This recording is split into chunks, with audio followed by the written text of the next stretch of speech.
بسم الله الرحمن الرحيم. الحمد لله رب العالمين، والصلاة والسلام على سيدنا محمد أشرف المرسلين وحبيب رب العالمين، وعلى آله وأصحابه الطيبين الطاهرين ومن تبعهم بإحسان إلى يوم الدين. اللهم علمنا ما ينفعنا وانفعنا بما علمتنا وزدنا علما ونعوذ بك من حال أهل النار. أما بعد، إخواني وأخواتي، أذكر نفسي وإياكم بإخلاص النية لله تعالى بالاشتغال بعلم الدين، لأن رسول الله صلى الله عليه وسلم يقول: إنما الأعمال بالنيات وإنما لكل امرئ ما نوى. Assalamualaikum warahmatullahi wabarakatuh. Bismillahirrahmanirrahim. Alhamdulillahirabbil alamin. Wassalatu wassalamu ala sayyidina Muhammadin asyrafil mursalin. Alhamdulillah, kita dikumpulkan oleh Allah Subhanahu wa taala dalam majelis insyaallah taala penuh berkah ini. Salawat serta salam semoga selalu tercurah limpahkan kepada baginda Nabi besar Muhammad sallallahu alaihi wasallam dan beliau Syekh Thariq Ghunnam Al-Hasani. Beliau mengingatkan kita, mari kita senantiasa meluruskan, mengikhlaskan niat kita hanya ingin mengharapkan ridha dan juga balasan pahala dari Allah Subhanahu wa taala ketika kita mempelajari ilmu agama. Karena Rasulullah sallallahu alaihi wasallam bersabda, sesungguhnya amal-amal salih itu akan diterima oleh Allah Subhanahu wa taala jika dilakukan dengan niat yang benar, niat yang lurus, dan seseorang yang akan mendapatkan balasan pahala dari apa yang dilakukannya sesuai dengan niatnya. كلامنا اليوم بإذن الله تبارك وتعالى عن قول العلماء في البدعة. Jadi insyaallah taala dalam perjumpaan kita kali ini pembahasan kita adalah tentang perkataan para ulama mengenai bid'ah. أولا سنعرف البدعة. Pertama-tama kita akan menyebutkan definisi bid'ah. Apa itu bid'ah? البدعة هي الأمر الذي أحدث بعد رسول الله صلى الله عليه وسلم. Jadi bid'ah merupakan perkara yang dibuat, perkara baru yang dilakukan, yang terjadi tidak di masa Rasulullah Sallallahu Alaihi Wasallam, belum pernah terjadi pada masa beliau. العلماء قالوا ينظر إلى هذا الأمر الذي أحدث بعد رسول الله صلى الله عليه وسلم، هل هو موافق للشريعة أم غير موافق؟ Jadi para ulama mereka kemudian dalam membahas tentang hukum bid'ah ini, mereka kemudian melihat perkara yang baru ini, perkara yang dilakukan tidak di masa Rasulullah, dilakukan setelah masa Rasulullah Sallallahu Alaihi Wasallam ini, apakah perkara ini sesuai dengan syariat ataukah tidak? فما كان موافقا لشريعة النبي صلى الله عليه وسلم، ما كان موافقا للقرآن، ما كان موافقا للحديث، يقال عنه بدعة حسنة.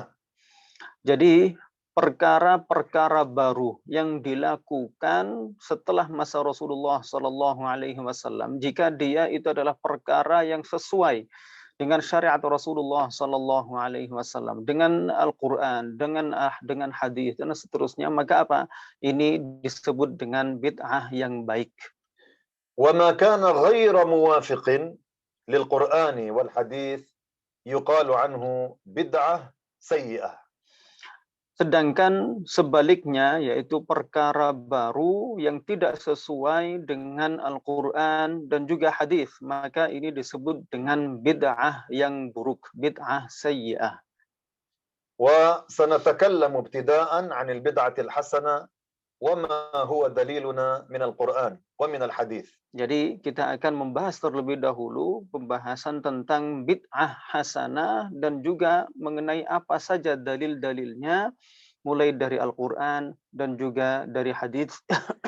يقول الله تعالى في القرآن العظيم: وجعلنا في قلوب الذين اتبعوه رأفة ورحمة ورهبانية ابتدعوها ما كتبناها عليهم إلا ابتغاء رضوان الله.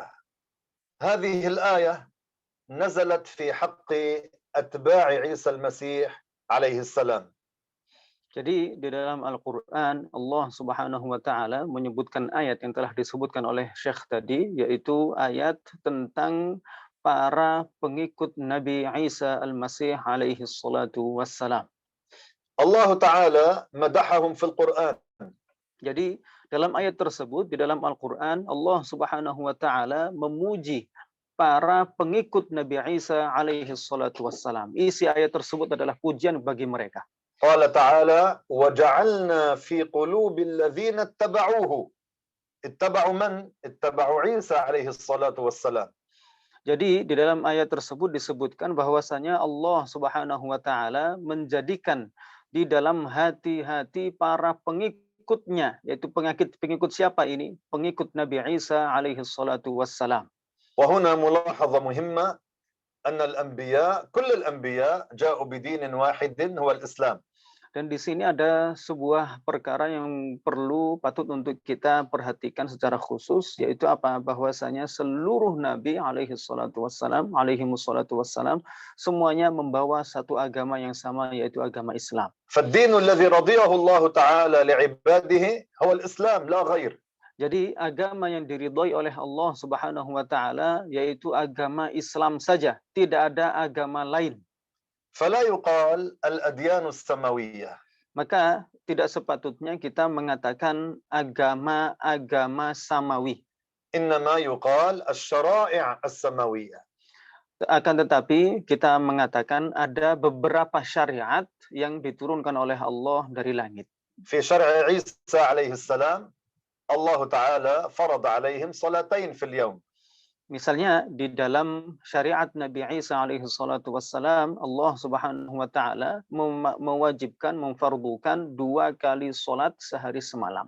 أما في شرع سيدنا محمد صلى الله عليه وسلم الله تعالى فرض علينا 5 صلوات في اليوم والليلة.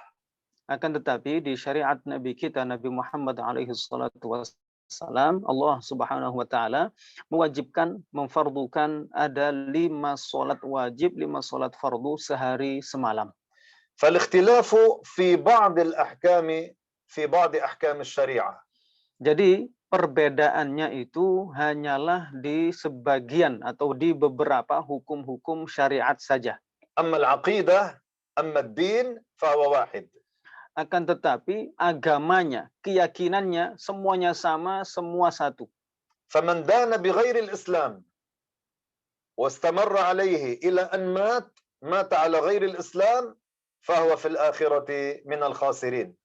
Jadi barang siapa selama dia hidup di dunia meyakini atau memeluk agama selain agama Islam, kemudian dia memeluk agama ini terus sampai dia meninggal dalam kondisi tidak memeluk agama Islam, maka apa? Dia nanti di akhirat akan kekal abadi di neraka. من الخاسرين أي لا يدخل الجنة بل هو مخلد في نار جهنم والعياذ بالله تعالى. Jadi orang tersebut adalah orang yang merugi. Merugi artinya apa? Dia tidak akan masuk ke dalam surga melainkan kekal abadi di dalam neraka.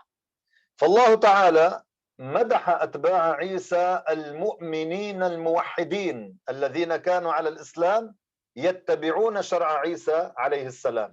Jadi di dalam ayat yang pertama tadi kita sebutkan Allah Subhanahu wa Ta'ala memuji para pengikut Nabi Isa yang mana mereka adalah orang-orang yang meyakini keyakinan tauhid. Artinya apa? Mereka meyakini memeluk agama Islam. لأنهم كانوا أهل رأفة ورحمة. Pujian tersebut mereka dapatkan dari Allah Subhanahu wa Ta'ala karena mereka adalah orang-orang yang penuh dengan kasih sayang. قال تعالى وجعلنا في قلوب الذين اتبعوه رأفة ورحمة. Jadi di dalam ayat tersebut disebutkan waja'alna fi qulubil ladzina tabauhu ra'fatan wa rahmah. Allah Subhanahu wa taala menjadikan di dalam hati para pengikut Nabi Isa alaihi salatu wassalam rasa kasih sayang dan juga rahmat kepada orang yang lainnya. وَرَهْبَانِيَّةً ابْتَدَعُوهَا. Dan pujian tersebut mereka dapatkan juga karena apa? Karena ada sifat atau sikap perbuatan rohbaniyah. Yang mana rohbaniyah ini mereka adalah perbuatan baru yang mereka buat setelah masa Sayyidina Isa. ما هي الرهبانية؟ Lalu apa itu yang disebut dengan perbuatan rohbaniyah atau perbuatan kerahiban? هي الانقطاع عن الشهوات. Yang dimaksud dengan rohbaniyah di sini adalah memutus atau menjauhkan diri dari perkara-perkara yang diinginkan oleh syahwat nafsu seseorang. الواحد منهم كان يبني صومعة. الصومعة هي بيت خفيف من طين، يبنى من طين، ليس كهذه الأبنية، إنما هي بيوت خفيفة من طين تبنى في المواضع المنعزلة عن الناس. فالواحد منهم كان يبني هذه الصومعة الخفيفة من طين وينعزل عن الناس يتفرغ للعبادة. Jadi maksudnya apa? Seperti apa contoh bentuk perbuatan rohbaniyah ini? Jadi umat Nabi Isa alaihi salatu wassalam mereka apa yang mereka lakukan? Mereka membuat atau mendirikan, membangun sebuah bangunan yang disebut dengan sauma'ah. Apa itu sauma'ah? Sauma'ah adalah sebuah bangunan sederhana yang dibuat dari tanah liat. Bukan bangunan yang megah, bukan bangunan yang kuat, tapi apa? Bangunan yang sederhana ala kadarnya. Dibuat dari tanah liat, dibangun di tempat yang jauh dari keramaian. Mereka tinggal di situ untuk beribadah kepada Allah Subhanahu wa taala. Allah Ta'ala madahahum ala mabtada'u. Jadi ini adalah perbuatan kerahiban seperti ini adalah perbuatan yang mereka perbuatan baru yang mereka lakukan. Dan Allah Subhanahu wa taala memuji mereka atas perbuatan baru ini, perbuatan bid'ah mereka ini. Qala ta'ala wa rahbaniyatan ibtada'uha ma katabnaha 'alaihim ay ma faradnaha 'alaihim. Mari kita lihat lagi apa yang disebutkan oleh Allah Subhanahu wa taala terhadap ayat di dalam ayat tersebut. Allah taala berfirman, "Wa rahbaniyatan ibtada'uha ma katabnaha 'alaihim." Artinya apa? Rohbaniyah ini mereka dipuji atas perbuatan rohbaniyah ini yang telah mereka perbuat mereka baru perbuat setelah masa Sayyidina Isa dan ma katabnaha 'alaihim. Allah Ta'ala tidak mewajibkan perbuatan tersebut kepada mereka. Illa bi'tigha'a ridwanillah. Ay hum fa'alu dhalika ibtigha'a al-ajr wal thawab min Allah. Kemudian dijelaskan di dalam ayat tersebut, illa bi'tigha'a ridwanillah. Jadi apa mereka melakukan ini tujuannya adalah semata-mata untuk mengharapkan ridha dari Allah Subhanahu wa taala. Fahadhihi al-ayah wadihah wa sarihah. Tadullu 'ala al-bid'ah al-hasanah. Jadi ayat ini adalah ayat yang jelas, tegas, yang menunjukkan adanya bid'ah yang baik. Min huna istadalla al-ulama 'ala al-bid'ah al-hasanah. Dari ayat inilah maka kemudian para ulama mengambil dalil akan adanya bid'ah hasanah, bid'ah yang baik. Fama uhditha ba'da Rasulillah sallallahu alaihi wasallam وكان موافقا للقرآن موافقا للحديث فهذا يقال عنه بدعة حسنة.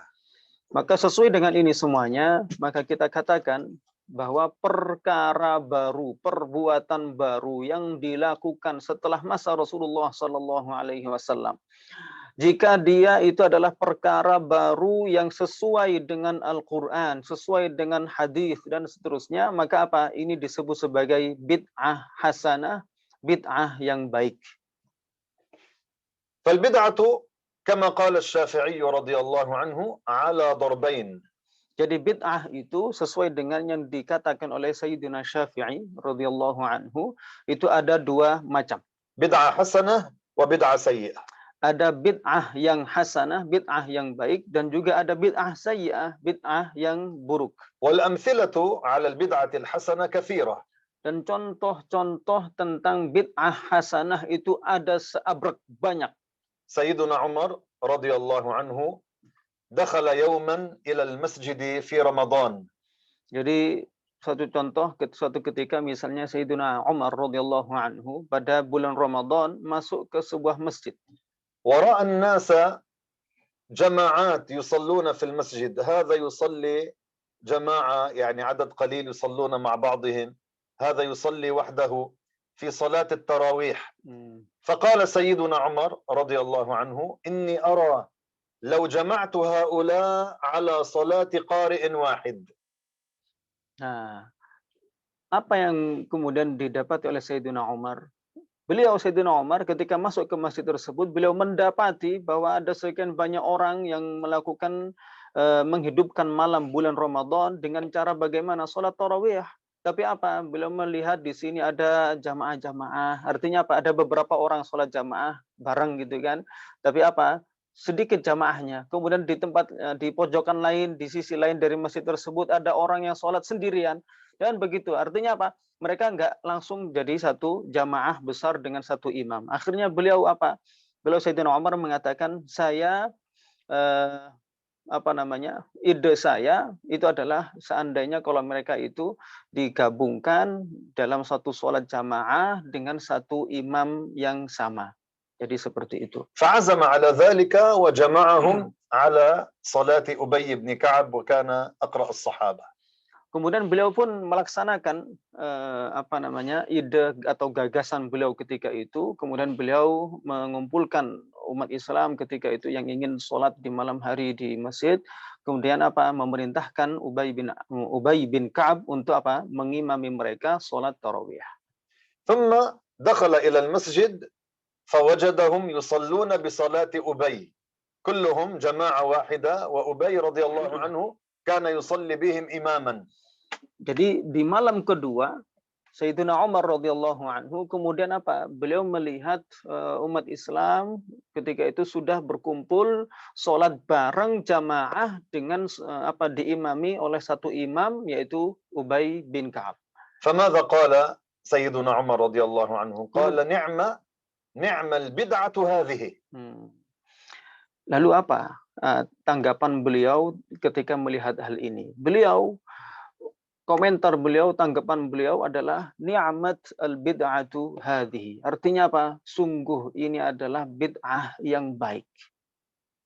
ولفظ نعمة في اللغة العربية أو نعمة هذا للمدح وليس للذم. Jadi kalau dikatakan dalam bahasa Arab ada orang mengatakan ni'mah atau ni'mat, maka kalimat ini digunakan untuk apa? Untuk memuji sesuatu, bukan untuk mencela. فأنت إذا قلت لي ما حال فلان زيد فقلت لك نعم الرجل، هذا يكون للذم أم للمدح؟ للمدح. Jadi kalau misalnya ada orang Arab tanya kepada kita, ma halu fulan Zaid, bagaimana kondisi si fulan ini namanya Zaid itu, bagaimana dia? Kemudian ada orang lain yang ditanya itu, kemudian menjawab, ni'mar rajul. Artinya apa? Jadi dia dengan menjawab ni'mar rajul, artinya apa? Dia adalah orang yang baik. Nah, jadi dia orang yang menjawab ini menggunakan kata ni'mah, itu tujuannya adalah untuk memuji Zaid, bukan untuk mencelanya. Mohon maaf. فلو وقفنا عند هذين الأمرين عند الآية وقول عمر رضي الله عنه، الآية ورهبانية ابتدعوها، وقول عمر نعم البدعة هذان الأمران يدلان على أنه ليس كل أمر أحدث بعد رسول الله صلى الله عليه وسلم يقال عنه بدعة سيئة، لا، هذان يدلان على أنه هناك بدعة يقال عنها بدعة حسنة. Jadi kalau kita perhatikan terhadap dua dalil yang telah kita sebutkan, yaitu dari ayat tadi disebutkan di dalam ayat tersebut warahbaniyatan ibtada'uha. Artinya apa? perbuatan rohbaniyah ini adalah perkara baru yang dilakukan oleh umat Sayyidina Isa alaihi salatu wassalam, dan ini memperoleh pujian dari Allah Subhanahu wa taala. Dan apa yang kedua? Yang pertama ayah, yang kedua adalah apa? Perkataan Sayyidina Umar radhiyallahu anhu terhadap salat tarawih yang dilakukan ketika itu berjamaah dengan satu imam. Beliau mengatakan ni'mat al-bid'atu hadhihi. Ini adalah bid'ah yang baik. Ini menunjukkan, memberikan ketegasan bagi kita bahwasanya ini adalah ada bid'ah yang namanya bid'ah hasanah, bid'ah yang baik. ونضيف إلى ذلك قول الشافعي رضي الله عنه البدعة على ضربين. Nah, ditambah lagi ada perkataan dari Sayyidina Imam Syafi'i radhiyallahu anhu yang beliau mengatakan al-bid'atu ala darbain, bahwa bid'ah itu ada dua macam. Bid'atun hasanah wa bid'atun sayyi'ah. Beliau mengatakan ada bid'ah hasanah dan ada bid'ah sayyi'ah, bid'ah yang baik dan bid'ah yang buruk. لذلك يا أحبابنا الكرام من المهم جدا أن نفهم هذا التقسيم وهذه النقاط التي نتكلم عنها. Jadi penting bagi kita untuk memahami dengan benar tentang pembagian ini. وهذا من باب التمهيد للاستدلال على جواز الاحتفال بمولد رسول الله صلى الله عليه وسلم. Ini adalah perkara yang penting untuk kita pahami benar dengan betul. Untuk apa? Untuk kemudian kita mengetahui bahwasanya diperbolehkan untuk melakukan, merayakan hari kelahiran Nabi Muhammad sallallahu alaihi wasallam. أولا ماذا عرف الشرع البدعة؟ Jadi yang pertama kali perlu kita ketahui adalah apa itu ta'rif atau definisi secara syariat tentang bid'ah itu. ثم نثبت أن هناك بعد رسول الله من المحدثات بعد رسول الله صلى الله عليه وسلم ما يوافق الشريعة. Kemudian perkara yang kedua, setelah kita mengetahui apa itu definisi bid'ah, kita yang langkah kedua adalah kita menetapkan bahwasanya di antara perkara-perkara baru yang dilakukan setelah masa Rasulullah Sallallahu Alaihi Wasallam itu ada perkara baru, bid'ah yang baik. فالسائل الذي يسأل عن جواز الاحتفال بالمولد وعن الدليل على جواز الاحتفال بالمولد إذا فهم هذين الأمرين أخذ الجواب. Jadi kalau misalnya ada orang nanya, apa hukum merayakan hari kelahiran Rasulullah Sallallahu Alaihi Wasallam? Apakah boleh melakukan merayakan Maulid Nabi?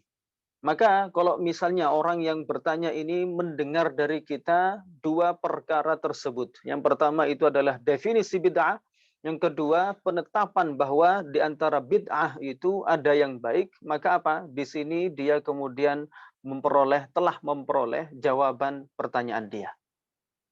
فلو قال لك قائل قال عليه الصلاة والسلام إياكم ومحدثات الأمور فإن كل محدثة بدعة وكل بدعة ضلالة.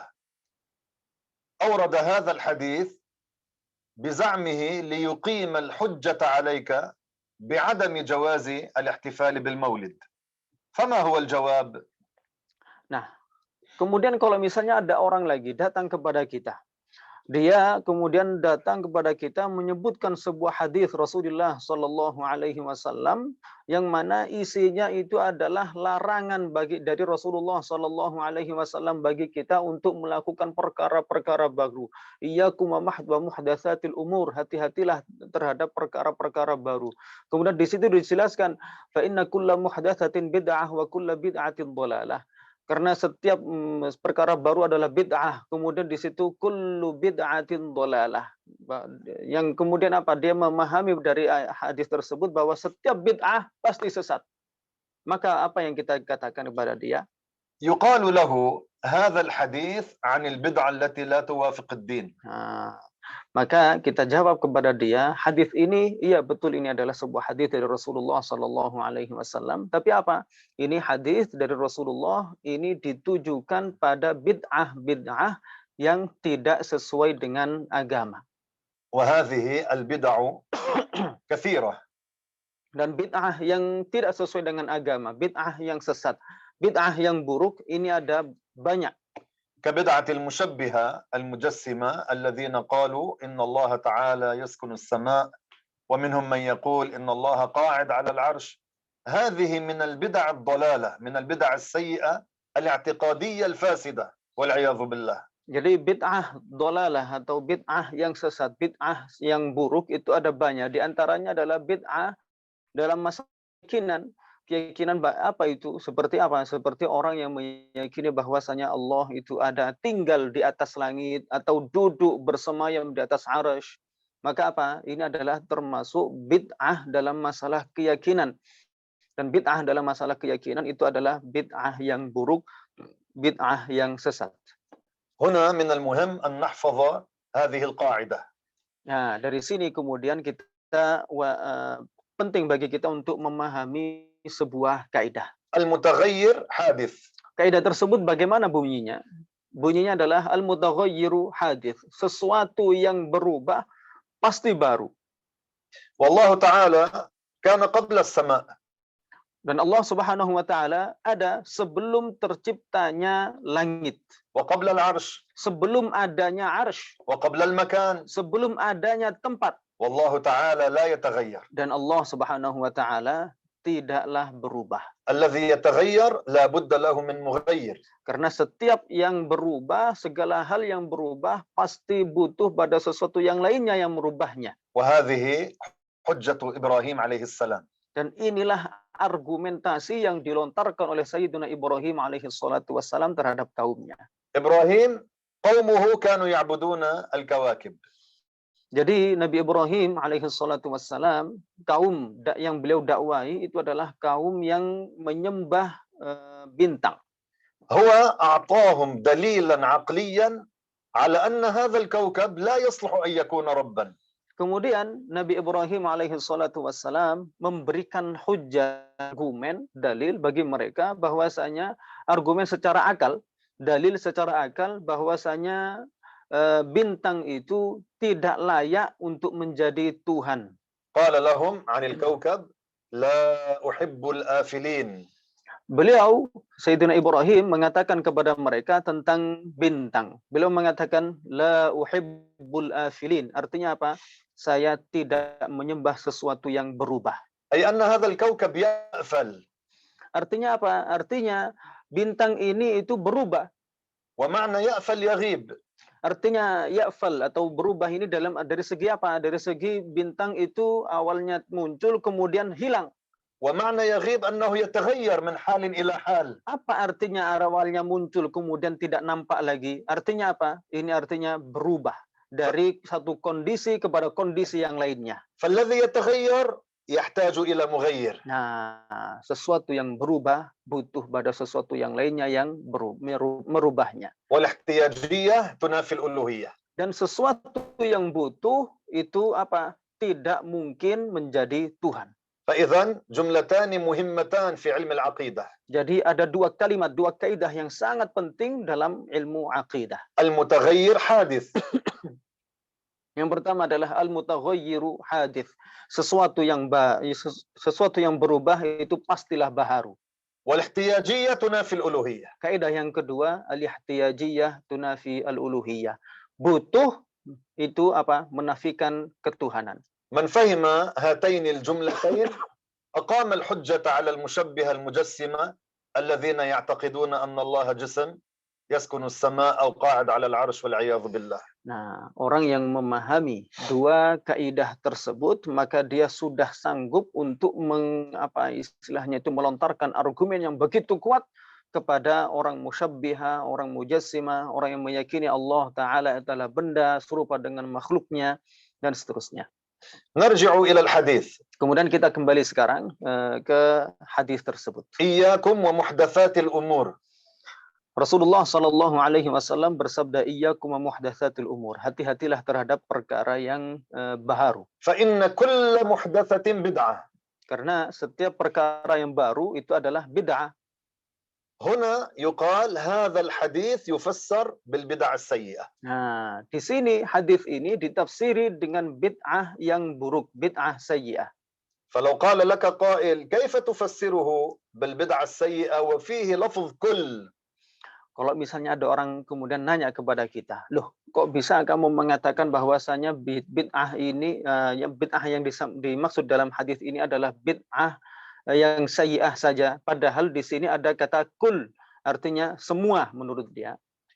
يقال له هذا اللفظ يجوز أن يحمل في لغة العرب على معنى البعض وليس العموم الشامل. Nah, di sini kita katakan bahwasanya kata kullun itu apa?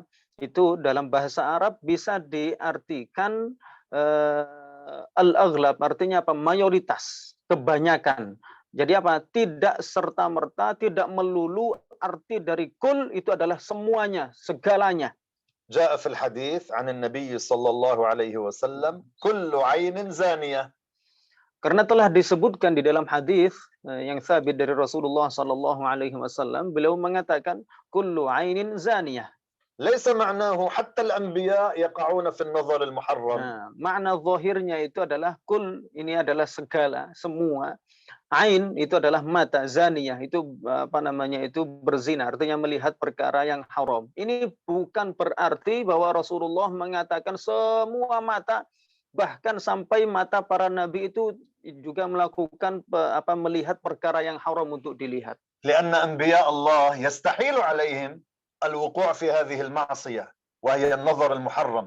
Nah, karena para nabi alaihi salatu wassalam, itu mustahil bagi mereka untuk apa? Untuk melihat dengan mata mereka terhadap perkara-perkara yang haram untuk dilihatnya, yang termasuk dosa kecil yang mengandung unsur kehinaan jiwanya.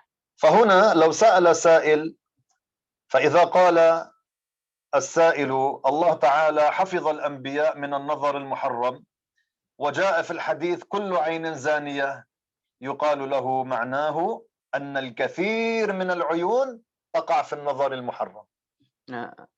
ليس معناه حتى عيون الأنبياء. Ya, jadi dari dua penjelasan ini kita bisa memahami bahwa apa? Pertama, kita memahami bahwasanya Allah Subhanahu wa taala menjaga mata para nabi untuk melihat perkara-perkara yang diharamkan.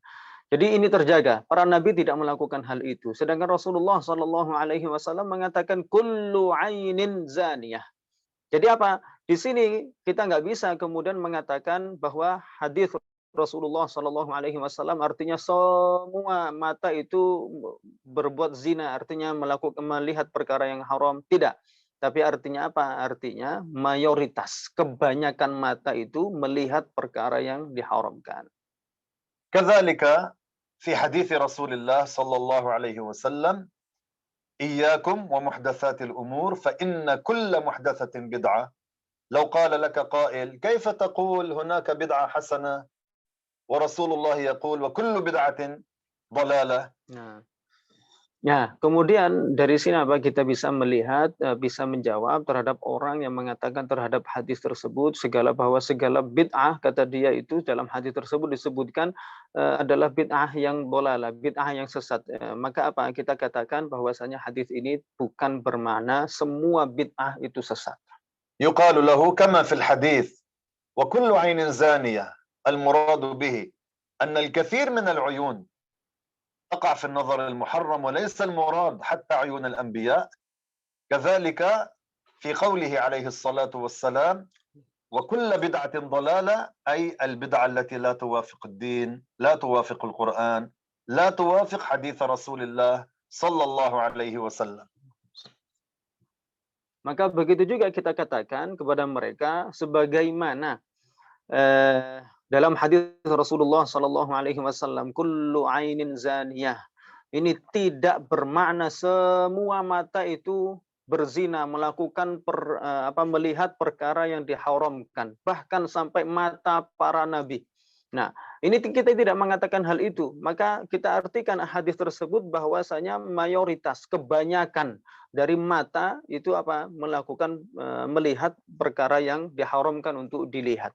Maka apa? Sebagaimana hadis ini kita artikan mayoritas, maka begitu juga kita katakan bahwa dalam hadis wa kullu bid'atin dhalalah artinya adalah mayoritas, kebanyakan bid'ah itu adalah sesat. Yang dimaksud di sini adalah bid'ah yang tidak sesuai dengan agama, tidak sesuai dengan Al-Quran, tidak sesuai dengan hadis. Inilah yang disebut dengan bid'ah yang dhalalah di dalam hadis tersebut. هذا الذي يقول كل ما أحدث بعد رسول الله صلى الله عليه وسلم هو بدعة سيئة يقال له أنت ألا تنظر في القرآن؟ القرآن فيه التنقيط وفيه التعشير ما شاء الله. وفيه العلامة بين الآية والآية وهذا كله لم يكن في زمن رسول الله صلى الله عليه وسلم. Jadi kalau ada orang mengatakan bahwa semua bid'ah itu sesat, kemudian kita gampang aja kita bilang kepada mereka, bukankah kamu itu melihat mushaf, membaca mushaf? Kita bilang, iya kita membaca mushaf. Bukankah kamu melihat di dalam mushaf itu ada harokat-harokatnya? Bukankah di dalam Al-Quran itu ada titik-titik untuk huruf-huruf yang bertitik? Bukankah di dalam Al-Quran itu ada tanda-tanda yang menunjukkan ini adalah 1/10 dari juz, ini adalah 1 juz dan seterusnya? Ya, ini semuanya adalah bentuk-bentuk dari bid'ah hasanah, bid'ah yang baik. أول من نقط المصحف رجل من التابعين. Ini karena apa? Pada dasarnya dulu Al-Quran itu, mushaf itu tidak ada titiknya. Titik pertama kali itu dilakukan oleh pada masa tabi'in. والتابعي تعريفه في الشرع هو من لقي الصحابة وكان مؤمنا ومات على الإيمان ولم يلتقي برسول الله صلى الله عليه وسلم. Jadi yang melakukan ini adalah seorang tabi'in. Yang memberi titik pada mushaf itu adalah seorang tabi'in. Apa itu ta'rif atau definisi seorang tabi'in? Seseorang dikatakan tabi'in jika dia adalah orang yang pernah bertemu dengan para sahabat, pernah bertemu dengan para sahabat dalam kondisi beriman, meninggal dalam kondisi beriman, dan tidak pernah bertemu dengan Rasulullah Sallallahu Alaihi Wasallam. فالذي نقط المصحف اسمه يحيى بن يعمر. Nah, siapa tabi'in yang memberikan titik pada mushaf tersebut? Yaitu namanya adalah, beliau bernama Yahya bin Ya'mar. لم يلتقي برسول الله. Artinya jika dikatakan beliau adalah seorang tabi'in, tidak pernah bertemu dengan Rasulullah Sallallahu Alaihi Wasallam. هو أول من نقط المصحف. Jadi dialah orang yang pertama kali yang memberikan titik pada mushaf. فإذا قال قائل كل ما أحدث بعد رسول الله هو بدعة سيئة يقال له فإذا على زعمك ابدأ بقشط المصحف من النقط والتعشير أي وضع علامة عند كل 10 آيات والعلامة بين الآية والآية. هذا كله لم يكن في زمن رسول الله صلى الله عليه وسلم. 10 آية أو 10 جزء شيخي؟ عند كل 10 آيات تعشير. Kalau misalnya ada orang mengatakan bahwa setiap bid'ah itu pasti buruk, setiap bid'ah pasti dhalalah, sesat, maka apa? Kita katakan kepada dia, gampang aja. Udah, mulai sekarang, kamu seharusnya melakukan sebuah upaya untuk membersihkan itu mushaf dari titik-titik, dari tanda-tanda bahwasanya di setiap 10 ayat dan seterusnya. Dan ini adalah perkara yang pasti nggak bisa dilakukannya. الأذان الثاني يوم الجمعة. Kemudian contoh lainnya adalah azan kedua pada hari Jumat. في زمن رسول الله صلى الله عليه وسلم وفي زمن أبي بكر وفي زمن عمر وفي وقت في زمن عثمان رضي الله عنه الأذان يوم الجمعة كان أذانا واحدا. Nah, jadi untuk sholat Jumat, sholat di hari Jumat itu pada masa Rasulullah Sallallahu Alaihi Wasallam, pada masa Abu Bakar, pada masa Sayyidina Umar radhiyallahu anhu, pada awal-awal masa Sayyidina Uthman radhiyallahu anhu. Ini apa? azannya cuma sekali. وهو عندما يعتلي الخطيب المنبر. Yaitu azan yang sekali ini adalah azan ketika khatib itu sudah naik ke atas mimbar. في زمن سيدنا عثمان كثر الناس. Nah, namun kemudian pada masa Sayyidina Utsman, umat Islam sudah semakin meluas, semakin banyak. فقال نزيد أذانا ثانيا وهو قبل أن يعتلي الخطيب المنبر. Kemudian melihat hal ini, kemudian Sayyidina Utsman membuat gagasan, yaitu apa? Kita tambah azan kedua. Maksudnya azan kedua ini adalah azan sebelum imam naik ke mimbar. كلاهما بعد دخول وقت الظهر. Tapi keduanya ini, azan yang pertama dan azan yang kedua, itu apa? Dilakukan setelah masuk waktu zuhur. فالأول قبل أن يعتلي الخطيب المنبر والثاني بعد أن يعتلي الخطيب المنبر. Jadi yang pertama itu adalah sebelum khatib masuk naik ke mimbar, dan yang kedua adalah azan yang dilakukan setelah khatib naik ke mimbar. فالأذان يوافق شرع الله. Dan azan itu apa? Sesuai dengan syariat Allah. وإذا نظرنا لما يعمل في المولد من العمل الصحيح الموافق للشرع أيضا هو موافق لشرع الله. Dan juga jika kita perhatikan terhadap perkara-perkara, kegiatan-kegiatan yang baik yang dilakukan pada maulid yang sesuai dengan syariat Allah, maka apa? Ini adalah perkara-perkara baru, iya, tapi tetap sesuai dengan syariat Allah. إذا قرأنا القرآن في يوم المولد قراءة القرآن ألا توافق الشريعة؟ Kalau misalnya di hari maulid kita membaca Al-Quran, ini bukankah ini adalah perkara yang sesuai dengan syariah?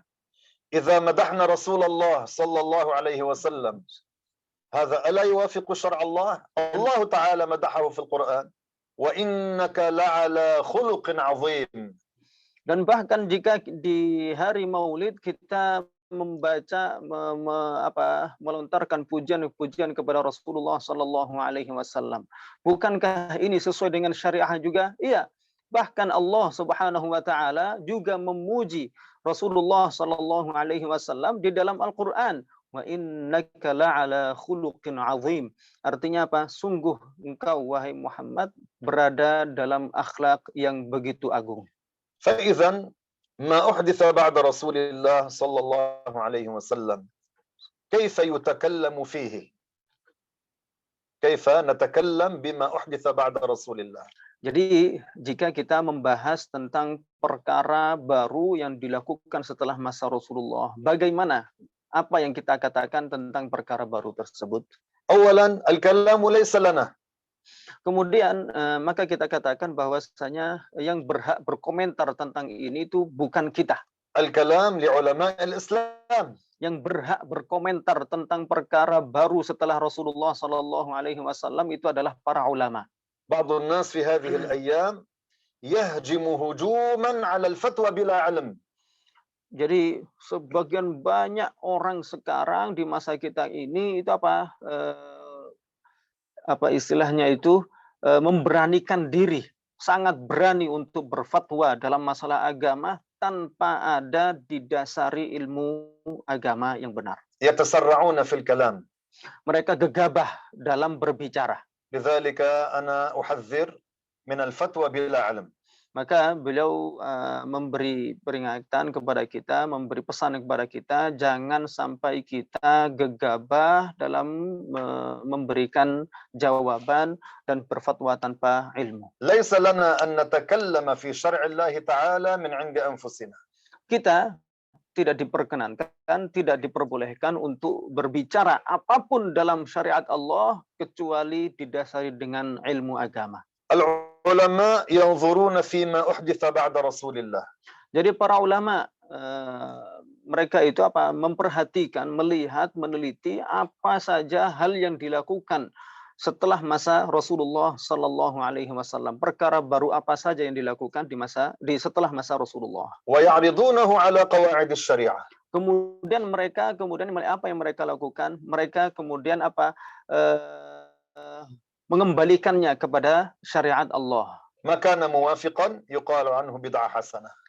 Kalau misalnya perkara-perkara tersebut itu adalah perkara yang sesuai dengan syariat Allah, maka dikatakan ini adalah perkara baru yang hasan, yang baik, bid'ah yang baik, bid'ah hasanah. وما كان غير موافق يقال عنه بدعة سيئة. Dan perkara-perkara baru yang tidak sesuai dengan syariat Allah, inilah yang disebut dengan perkara baru yang tidak baik, perkara baru yang buruk, bid'ah sayyi'ah. كل هذا كان مقدمة للكلام على جواز الاحتفال بالمولد. Ini semuanya adalah sebuah pendekatan pertama untuk mengatakan bahwa merayakan Maulid Nabi itu adalah perkara yang baik. فبإذن الله تعالى انتظرونا في المحاضرات المقبلة سنتكلم فيها عن استدلال العلماء على جواز الاحتفال بالمولد. Oleh karenanya, maka tunggu sesi-sesi berikutnya, yang mana di sesi tersebut kita akan mengupas lebih lanjut hal-hal seputar maulid, perayaan maulid, dan diperbolehkannya merayakan maulid Nabi alaihi salatu wassalam. أسأل الله تعالى لكل من حضر وشارك في هذه المحاضرة أن يرى رسول الله صلى الله عليه وسلم في المنام هذه الليلة وعند الممات. Maka beliau mendoakan kita semuanya, kita yang menghadiri majelis kita kali ini, semoga kita semuanya diberi kemuliaan oleh Allah Subhanahu wa taala, bisa melihat di dalam mimpi Rasulullah sallallahu alaihi wasallam, sehingga kita bisa meninggal dalam kondisi muslim, memegang Islam sampai kita meninggal kelak. والله سبحانه وتعالى أعلم وأحكم. والسلام عليكم ورحمة الله تعالى وبركاته. Waalaikumsalam warahmatullahi wabarakatuh. Ya, barangkali ada yang mau ditanyakan, monggo silakan disampaikan melalui chat atau kolom chat yang ada.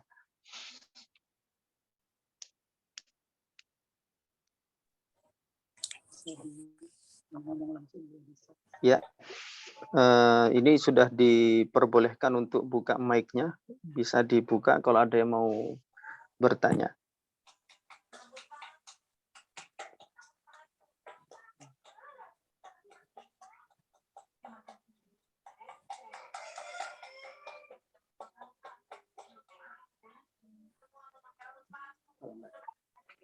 Baik, jika dirasa tidak ada yang dipertanyakan, kita akhiri majelis kita. Apa? Oh ya, Syekhi, hunaka soal. الآن نأخذ أسئلة وأجوبة. طيب. نعم. لو تعيدون ما اسم ذاك التابعي الذي نقط المصحف لأول مرة. يحيى بن يعمر. Jadi yang nama tabi'in yang pertama kali memberi harokat, bukan memberi harokat, yang memberi titik pada Al-Quran, namanya adalah Yahya bin Ya'mar. Nah. Untuk orang yang sahabat yang pertama kali mencetuskan adanya azan 2 kali di hari Jumat, itu adalah sahabat Utsman bin Affan. Jadi pada masa sahabat, bukan pada masa Rasulullah Sallallahu Alaihi Wasallam. Ini Davi nanya, kalau orang Wahabi mengatakan bid'ah yang dilakukan oleh 3 generasi awal salaf, maka kita ikuti, kalau bukan maka itu bid'ah dolalah. Kita jawabnya. Hunaka syekhi man yaqul بالتفريق إن كانت البدعة من قبل السلف من أول 3 قرون الأولى من الهجرة نقبلها لكن إن كانت البدعة لمن بعدهم لا نقبلها ماذا نقول لهم؟ يقال له من وضع هذه القاعدة والشرط؟ من شرط هذا الشرط؟ Nah, maka kita katakan kepada mereka, kaidah yang seperti ini dapat dari mana? Jadi siapa yang membuat kaidah seperti itu? Kalau misalnya tadi ada yang bertanya, kalau bid'ahnya itu dari, ya ada yang bertanya, kata mereka, bid'ah itu kalau dilakukan oleh 3 generasi pertama umat Islam, maka kita terima. Kalau misalnya ini dilakukan setelah 3 generasi itu, maka kita tolak. Maka apa? Maka bagaimana kita mengomentari ini, menyikapinya, kita katakan kaidahnya seperti ini itu dapat dari mana? Syaratnya seperti ini itu siapa yang membuat syarat ini? Rasulullah sallallahu alaihi wasallam yaqul man sanna fil Islam sunnatan hasanatan falahu ajruha wa ajru man amila biha ba'dahu min ghairi an yanqusa min ujurihim shay' أو كما قال عليه الصلاة والسلام. هل رسول الله في هذا الحديث قيد بأهل 300 السنة الأولى؟ ما قيد. Ya. Jadi Rasulullah Shallallahu Alaihi Wasallam beliau bersabda, "Man sanna fil Islami sunnatan hasanah." Barang siapa yang membuat perkara baru di dalam agama Islam, perkara baru yang baik, falahu ajruha wa ajru man amila biha ba'dahu min ghairi an yanqusa min ujurihim syai'. Maka dia akan memperoleh pahala dari perkara baik yang dilakukannya ini, perkara baru yang baik yang dilakukannya ini, dan juga pahala orang lain setelahnya yang mengikuti perkara baru yang dibuatnya itu. Artinya apa? Di dalam hadis ini Rasulullah Shallallahu Alaihi Wasallam nggak memberi syarat. Intinya itu adalah 3 generasi pertama umat Islam, nggak ada. Jadi secara umum. Nah. Dan mereka berdalil dengan hadis Afdalul Qarni gimana? ini يحتج شيخي مثلا بحديث أفضل القرون. ما فيه حجة على ما يقولون. أين التقييد الذي يزعمونه بأن البدعة الحسنة مقيدة بأنها كانت من أهل هؤلاء. Jadi kalau ada orang bertanya kemudian mengatakan argumen mereka itu adalah apa istilahnya Afdal Quruni, atau apa istilahnya itu, lupa saya hadisnya bagaimana nasnya pastinya, yang menunjukkan bahwasanya generasi paling baik adalah 3 generasi pertama umat Islam. Maka apa, kita katakan bahwa hadis ini ya memang ada hadis seperti itu, cuman apa, ini tidak ada makna, hadis tersebut tidak menunjukkan sama sekali bahwasanya bid'ah setelah 3 generasi pertama umat Islam itu tidak diterima. Wa'allimukum qa'idah. Beliau kemudian ingin mengajari kita sebuah kaidah. Al-bayyinatu 'ala man idda'a. Jadi apa? Kaidahnya itu adalah al-bayyinatu 'ala man idda'a atau 'ala al-mudda'i. Jadi apa istilahnya itu? Bukti itu harus didatangkan oleh orang yang mengklaim. فالذي يأتي ويقول لك هذا مقيد بالسلف قل له أين دليلك. Jadi kalau ada orang yang mengklaim bahwasanya yang kita terima itu adalah bid'ah yang datang dari generasi salaf, maka kita bilang kepada dia, mana dalilnya, mana bukti kamu, mana dalil atau dasar dari omongan kamu. فإذا قال لك قال عليه الصلاة والسلام خير القرون قرني إلى آخر الحديث قل له أين القيد الذي تدعيه.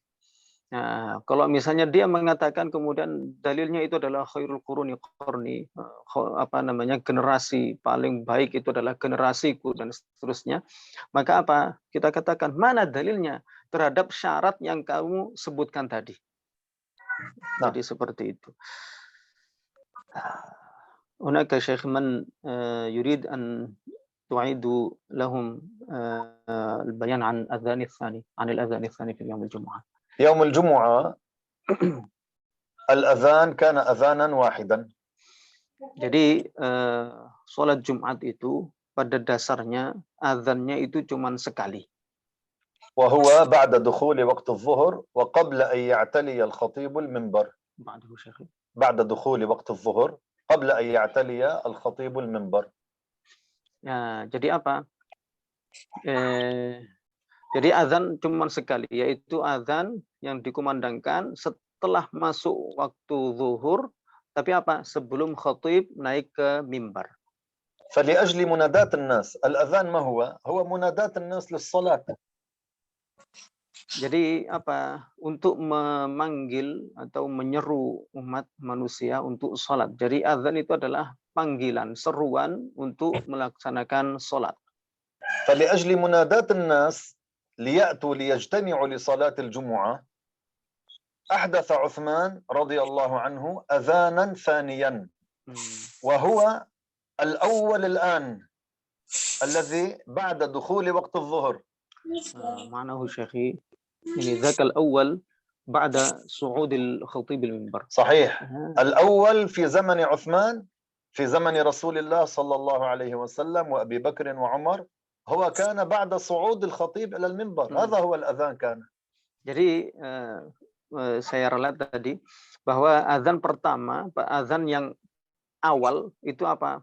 Yang pada dasarnya ada pada masa Rasulullah itu adalah sekali azan, yaitu azan yang dikumandangkan setelah masuk waktu zuhur dan setelah khotib naik ke mimbar. Dan dijelaskan oleh beliau bahwa azan itu adalah untuk menyeru umat manusia untuk melaksanakan sholat. Nah, ketika itu umat Islam sudah semakin banyak, sudah semakin meluas. Nah, untuk memanggil, menyeru umat manusia, umat Islam untuk melaksanakan sholat Jumat, Sayyidina Utsman kemudian membuat gagasan, mencetuskan sebuah ide, yaitu apa? Ditambah satu azan lagi. Yaitu apa? Tambahan satu azan ini, azan yang sebelum azan yang asli tadi itu. Tapi apa? Azannya ini dua-duanya dikumandangkan setelah masuk waktu zuhur. Yang asalnya itu adalah setelah khotib naik ke mimbar, yang ditambah oleh Sayyidina Utsman itu yang sebelumnya. Sebelum khotib masuk naik ke mimbar. Kathir Syekh.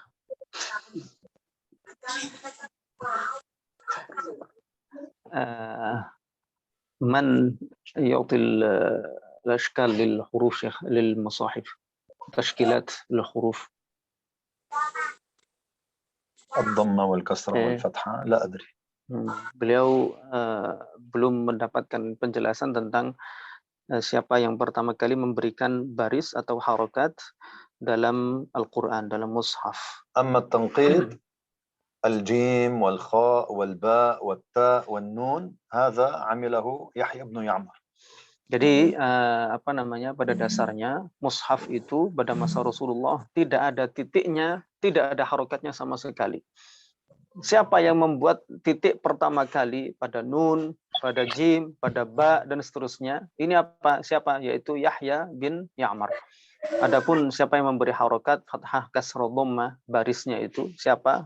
Kita belum mendapatkan penjelasan tentang itu. وهنا لو سأل سائل كيف كانوا يكتبون الحرف وهو غير منقوط؟ الخط العربي له طريقة في الكتابة فتعرف الحاء من الخاء. يعني عندما تكتب الحاء بطريقة بالخط العربي تكتب بطريقة تميز عن الخاء، والفاء تكتب بطريقة مميزة عن الميم، فيعرفون أن هذه ميم وهذه فاء وهذه ذال وهذه دال وهذه زاي وهذه راء بطريقة الكتابة بالخط العربي. أما في هذه الأيام لو واحد كتب من غير نقط لا هو يراعي القاعدة ولا القارئ يعرف القاعدة لن يعرف. أما في ذاك الزمن كانوا يعرفون. Jadi kalau gimana kalau nggak ada harokatnya, nggak ada titik-titiknya, gimana orang ketika itu bisa membaca, bisa membedakan mana jim, ha, kho, ya kan, dan seterusnya. Mereka bisa membedakan satu huruf dengan huruf lainnya itu apa? Dengan gaya tulisan yang berbeda. Jadi mereka itu tahu bagaimana nulis kho yang sekiranya gaya tulisannya itu beda dengan ha, beda juga dengan jim. Menulis mim di tengah misalnya, itu bagaimana cara nulisnya sehingga bisa diketahui bahwa ini mim, bukan qaf, bukan fa.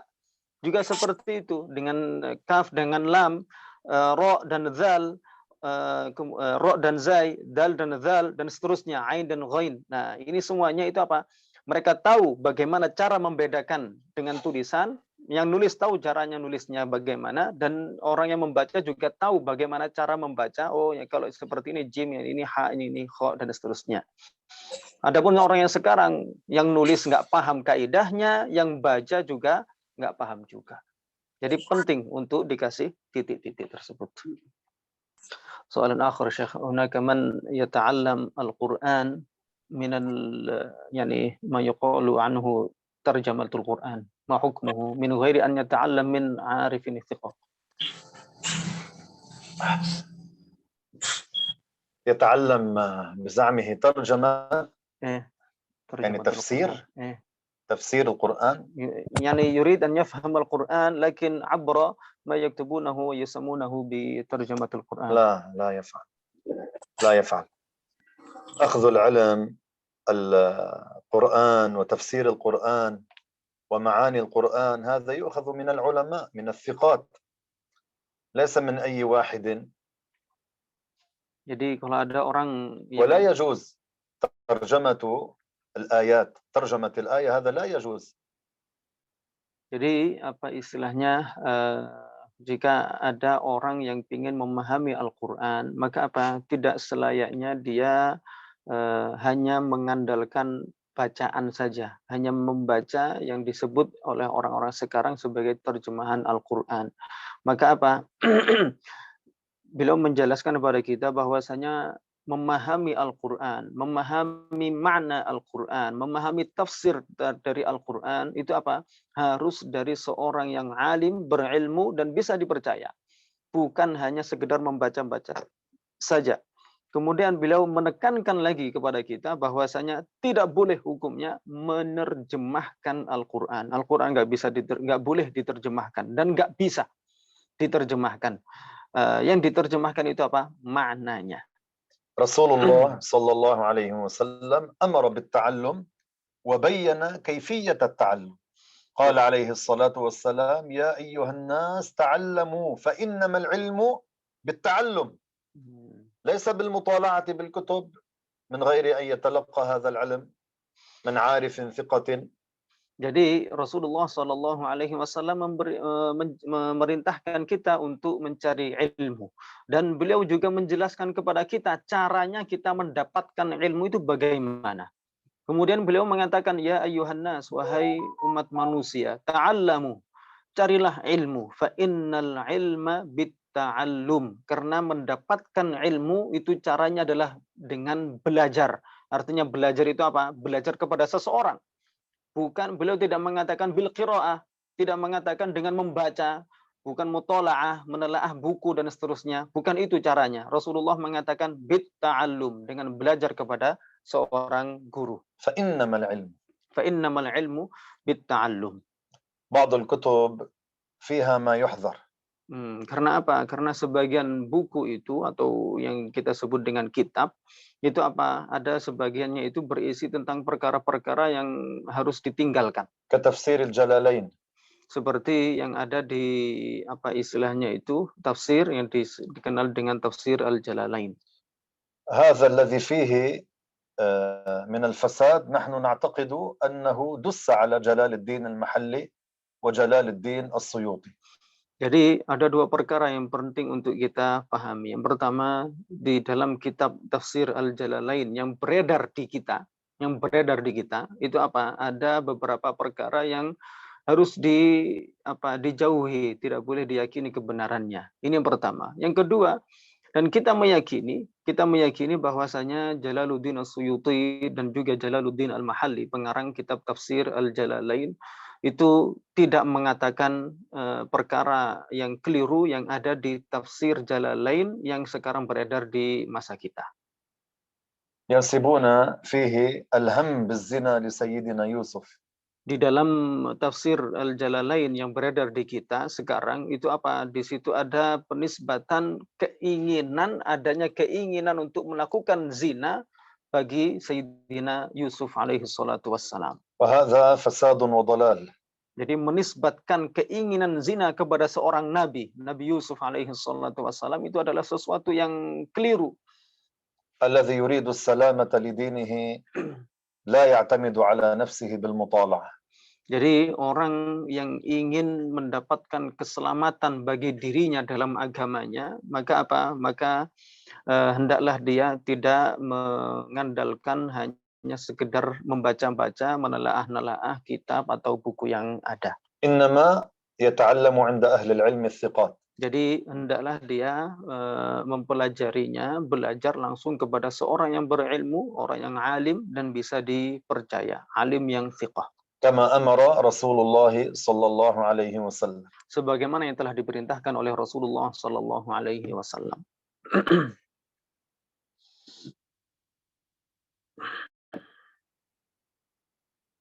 هناك أسئلة شيخي. نكتفي بهذا القدر. Saya kira ada sekian banyak, ada beberapa pertanyaan lagi yang saya kira sudah habis waktunya, insyaallah taala. Sampai di sini dulu pertemuan kita kali ini. Semoga ini semuanya bermanfaat. Maka kita akhiri dengan bacaan tahlil, shalawat dan istighfar bersama-sama. La ilaha illallah. لا إله إلا الله. اللهم صل على سيدنا محمد وعلى آله وصحبه وسلم. رب اغفر لي ولوالدي وللمؤمنين والمؤمنات. Barakallahu fikum. Terima kasih banyak. Mohon maaf atas kekurangannya. Assalamualaikum warahmatullahi wabarakatuh. السلام عليكم ورحمة الله وبركاته.